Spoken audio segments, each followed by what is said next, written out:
The boy who inspired Pinocchio, and why they tried to erase his name. Let's tear away the polished wood, the blue fairy, and the happily ever after. Let's forget the sanitized puppet tale they fed to children for over a century. Because before Pinocchio danced on stage, before his nose grew from lies, there was a real boy, a boy carved not from pine, but from pain. And he didn't wish to become real. He just wanted to be free. His name was never written down in the books that survived, but in the rotting archives of Florence's police records, on a yellowed page smudged with ink and filth, there was a name: Domenico Fife. He was born into shadows, not the romantic kind you find in fairy tales, but the kind that clings to alleys where children starve, bleed, and vanish. Italy in the mid-1800s was no place for a child without a name. The wars had torn the country apart, the streets were swollen with orphaned souls, and no one had time to teach a boy the difference between right and wrong. Domenico learned only one lesson: survive, by any means necessary. He was 7 the first time he was arrested, not for begging, not for stealing out of hunger. No, for lying so well he tricked a baker out of 5 loaves of bread, then vanished before the man knew what happened. A week later, he was caught selling fake tickets to the opera. And when the constable grabbed him by the collar, Domenico just laughed, a strange, dry laugh like he was mocking the whole world. That sound, it stuck with people. One of those people was a writer named Carlo Collodi. Collodi wasn't famous yet. He wrote articles, short political satires, and had little love for the sugar-coated innocence of childhood. What fascinated him was chaos, the wild, raw world of children with no guide, no God, and no breaks. He walked the streets of Florence observing the poor, listening to the shopkeepers, and watching the untamed children who ran in packs like stray dogs. And then he saw him. A boy with a crooked grin, dirty hands, and the eyes of someone twice his age. That boy was Domenico. They say Collodi watched him more than once. In one tale passed down from a retired bookseller's daughter, Collodi saw Domenico lie his way into a merchant's cart, steal a silver locket, and talk his way out again, without a single adult raising their voice. Not because he was clever, but because he made them all feel like the fools. And that's what haunted Collodi. This child was not innocent. He was not lovable. But he was real. And that's what made him terrifying. Because Domenico was what children become when the world stops caring. When The Adventures of Pinocchio first appeared in serialized form in 1881, it was nothing like the cartoon. Pinocchio was arrogant, rebellious, disobedient, and the world punished him cruelly. He starved, he froze, he was nearly hung from a tree in the original ending. This wasn't a bedtime story. This was a warning, wrapped in the disguise of fiction. Many say it was Domenico's story, twisted through ink and guilt. Pinocchio lied not to be mischievous, but because it was the only language he'd ever learned. He ran not to be free, but because no one had ever given him a reason to stay. He didn't dream of becoming a real boy. He just didn't want to be punished for who he already was. And then Collodi did something curious. When asked about his inspiration, he never gave a name. He only said with a cold smile, "The boy is gone, but he lives in the wood." For most, it sounded like poetic nonsense. But for those who knew of the boy with the broken grin, it meant something far more chilling. Decades later, in a forgotten box of court documents, someone found records of Domenico Fife, a repeat offender, a public nuisance, age uncertain, parents unknown, last seen at the gates of a puppet theater, trying to sneak in. His final file was dated 1879, 2 years before Pinocchio appeared in print. After that, nothing. No grave, no family, no record, only silence. But the puppet lived on. So the question isn't whether Pinocchio was real.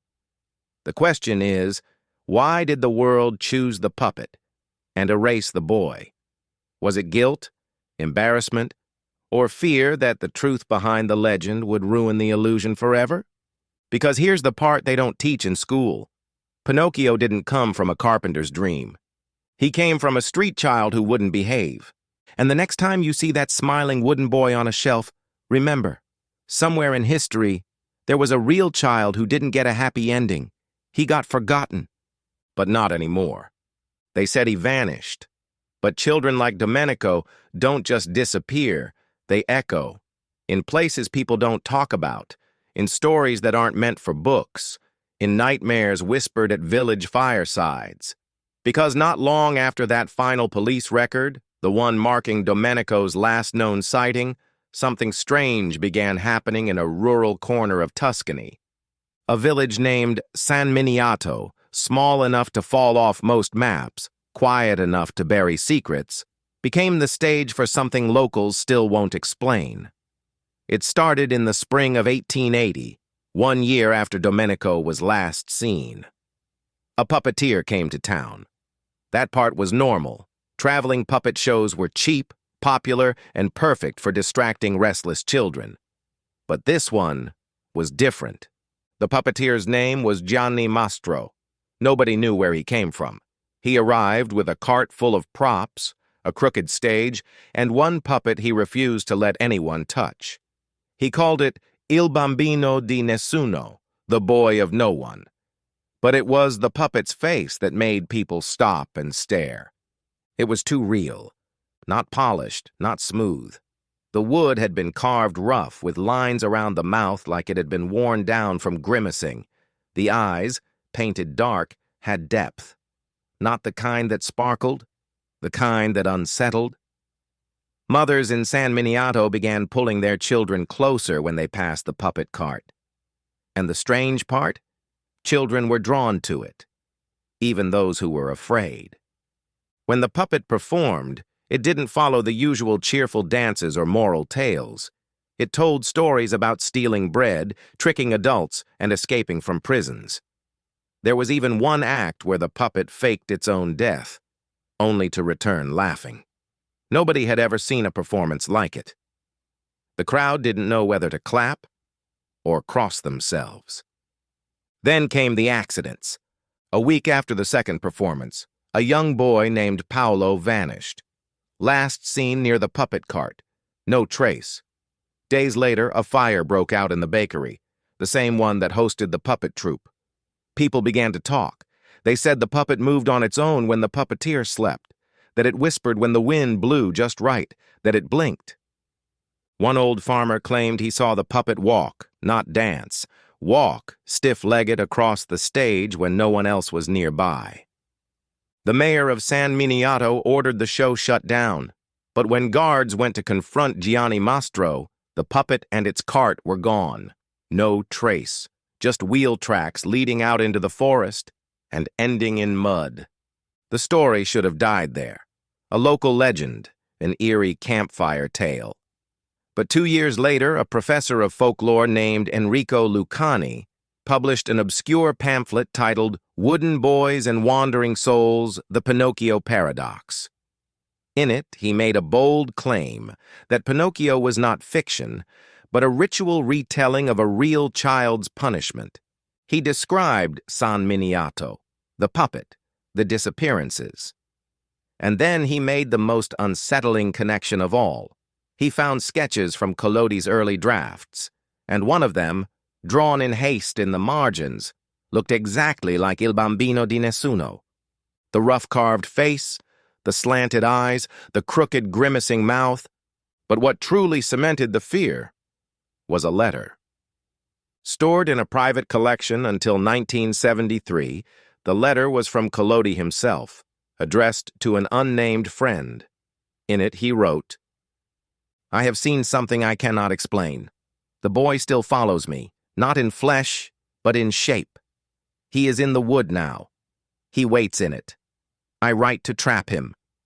He didn't sign it, but the paper was authenticated. The ink, the handwriting, all matched. So what did Collodi mean? Was he haunted by guilt? Was the puppet real? Or, as some believed, had something of Domenico been captured, not just in story, but in form? Because what if the wooden boy wasn't just inspired by a real child?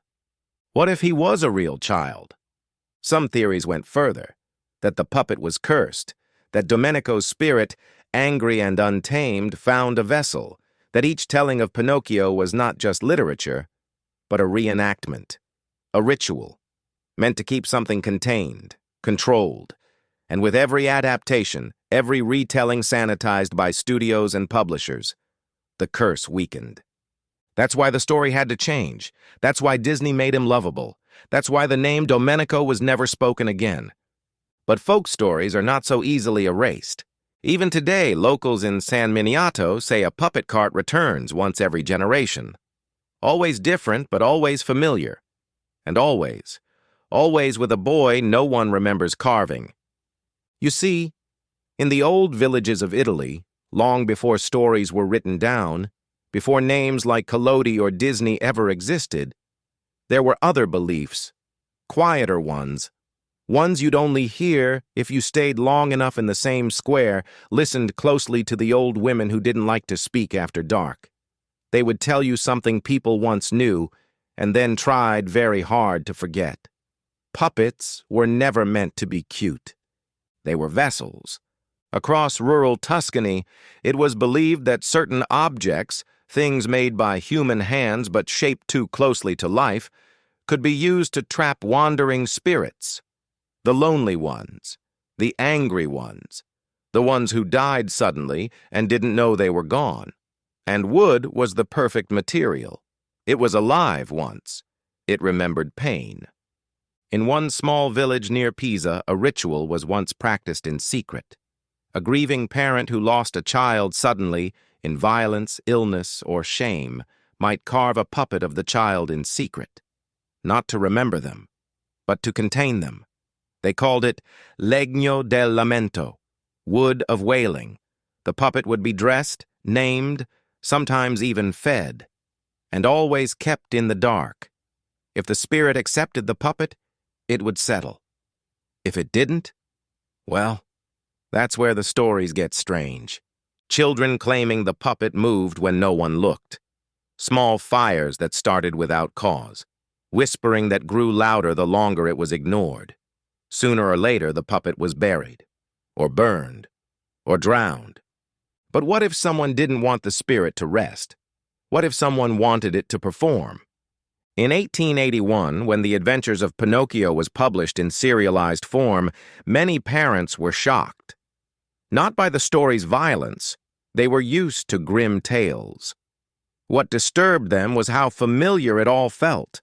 The way the puppet ran from discipline, the way he mocked his father, the way he was punished again and again but never truly learned.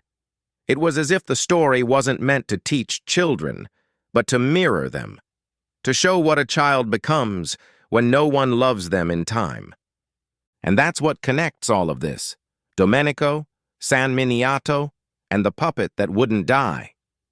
Because after that mysterious puppet cart vanished, strange things started happening near Collodi's home. There were reports, always third-hand, always whispered, that the writer had become reclusive, that he spoke to the walls, that he sometimes shouted at a chair in his study, as if arguing with something no one could see. In one chilling account, his housekeeper claimed she heard him scream in the night, "You're not a boy! You never were!" She left the job days later. When Collodi died in 1890, he left no heirs, no final confession. Just a library full of annotated manuscripts, and one unfinished story no one was allowed to read. The only thing written on the cover was carne e legno, flesh and wood. It has never been found. But the legends didn't stop there. In the 1920s, a professor of anthropology from Rome named Vittorio Albanese began researching what he called the animated effigy phenomenon. He was trying to trace the psychological roots of why so many cultures feared dolls and puppets. But the more he studied, the more he began to believe something else. That some puppets weren't just feared, they were remembered. He found an unsettling pattern. In multiple Italian towns between 1870 and 1890, there were scattered reports of puppet shows involving a boy character with no name. The puppet often defied the puppeteer. Sometimes it stole the show. Other times, it disappeared. In one story, a puppeteer in Bologna claimed his boy puppet had been taken by something in the forest and left behind a pile of wooden shavings that wept sap. When Albanese presented this to a panel of scholars, they laughed him out of the room. His report was pulled from circulation. His notes were never published, but a private diary entry leaked decades later said this: "It is not madness. They are not telling stories. They are remembering. These children are not ghosts. They are warnings." The deeper you go, the harder it is to know what's real and what's myth. But somewhere along the line, it becomes clear. The boy who inspired Pinocchio was more than a thief, more than a puppet. He became something else, a story that refused to die, a lie that grew stronger every time someone told it. And maybe that's the most haunting truth of all. Because when you strip away the fairy tale, the blue fairy, and the happy ending, you're left with one boy. A boy who looked at the world and saw no place for himself, so he became something they couldn't ignore, something they tried to bury in fiction, something they still pretend is just a story. In 1883, Les Aventures de Pinocchio was finally compiled into a full book. It was marketed as a children's tale, moral, whimsical, educational. But not everyone saw it that way. In fact, just a year later, an internal document circulated quietly within the corridors of the Vatican. It was marked Confidential. The subject line? Concerning the disturbing moral structure of the puppet narrative. That's not something the church normally writes about fairy tales, but the story of Pinocchio was no ordinary tale, not to them. You see, while the world saw a disobedient puppet learning to behave, some high-ranking clergy saw something else entirely. A vessel of rebellion, wrapped in wood and mockery, challenging every sacred structure of obedience, repentance, and redemption. Let's break that down. First, Pinocchio isn't born. He is carved against his will by a lonely man seeking comfort. That already disturbed theologians. No divine breath, no sacred spark. Just a man playing creator. A human Geppetto creating life from nothing but grief and loneliness, it stank of blasphemy. Then comes the boy's behavior, not merely disobedient, but actively subversive. He lies again and again.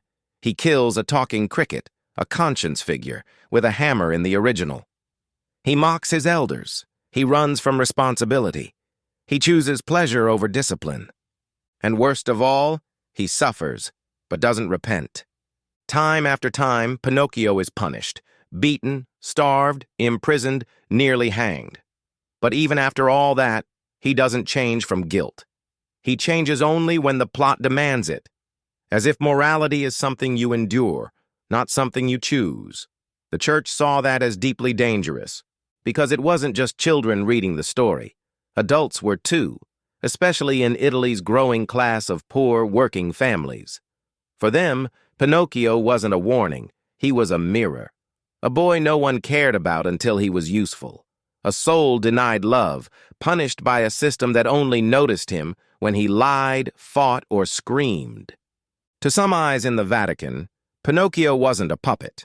He was a critique of divine order.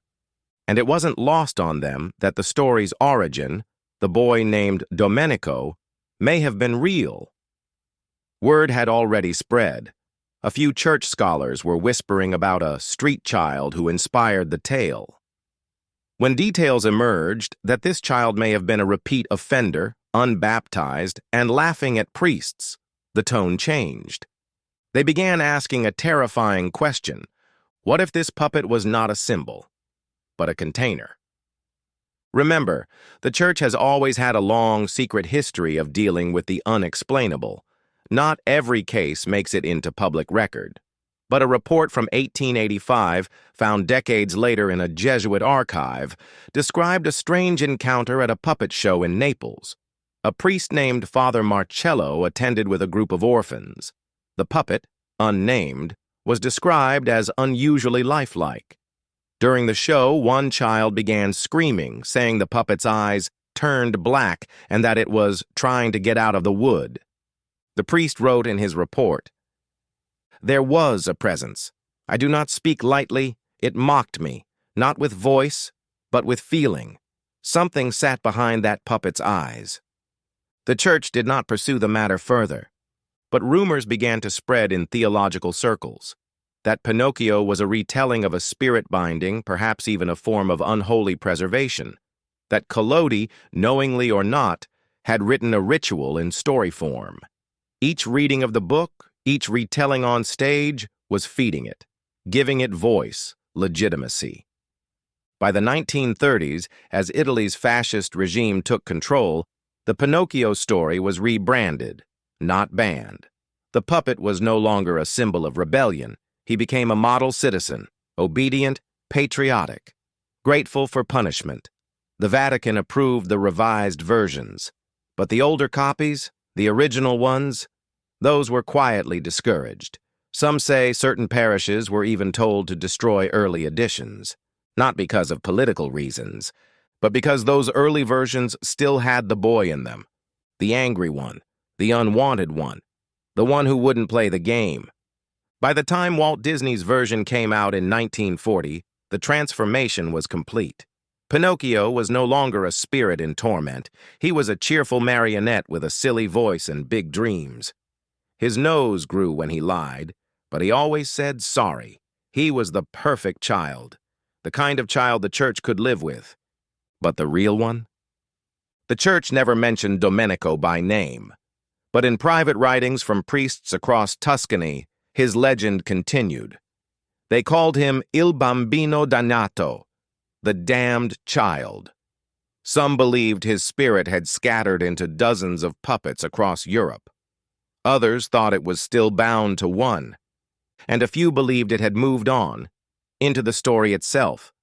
Because sometimes, when a tale is told enough, the spirit doesn't need a puppet anymore. The story becomes the vessel, and that is why they tried to erase his name. So here we are, at the edge of a story that never wanted to be written down. We've followed the trail through the alleyways of Florence, through puppet shows that vanished, through the church's silence and scholars' warnings. And what have we found? Not a fairy tale, not even a tragedy, but something far more uncomfortable. We found a boy who refused to be saved.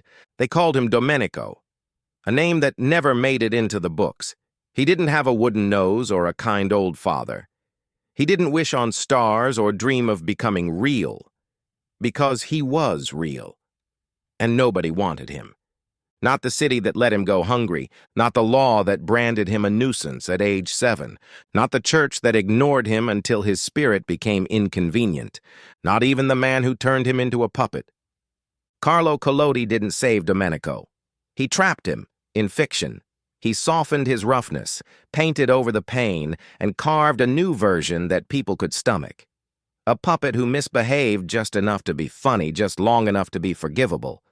Because a real boy like Domenico, he wasn't marketable, he wasn't safe. He didn't fit. So they rewrote him. They made him lie for laughs, dance for coins, grow a nose instead of fangs. And then, just when he was no longer threatening, they gave him a soul and told him to be grateful. That's the part no one ever talks about. The ending. The lie hidden inside the lie. Pinocchio becomes a real boy, but only after he obeys. Only after he suffers enough. After he submits. After he learns to love those who punished him. What kind of lesson is that? What if Domenico knew the truth from the beginning? That he wasn't supposed to become good. He was supposed to disappear. That his real sin wasn't theft or mischief, but that he wouldn't play the part of the broken boy who begged for saving. What if he looked at a world of adults, full of rules, lashes, empty promises, and thought, "Number, I won't become like you." And so he didn't. Instead, he became something else. A puppet in a legend, a whisper in wood, a flicker behind the glass eyes of every doll that feels just a little too alive. And if you think it ends here, think again. Because stories like Pinocchio are never really about the characters on the page. They're about the people telling the story, the people trying to control it, and the people trying to bury what made it dangerous in the first place. So maybe that's why the boy still lingers. In every version of the tale that changes hands. In every stage production that feels off. In every child who learns early to smile when they're in pain, to say sorry when they've done nothing wrong, to promise to be better just to be loved. Domenico is there, not in body, not in puppet, but in spirit. A reminder that not every child who runs away from home is lost. Some are escaping a lie, and the lie is that obedience makes you worthy of love. You want to know why they tried to erase his name? Because deep down, they were afraid he was right. If this story made you see Pinocchio differently, if it made you feel something you weren't expecting, then you've heard him too. Like, comment, and subscribe to Uncle Luke Tells, where history, myth, and the stories they tried to silence come back to life. We tell the ones they didn't want you to know, and we never let the real ones disappear again.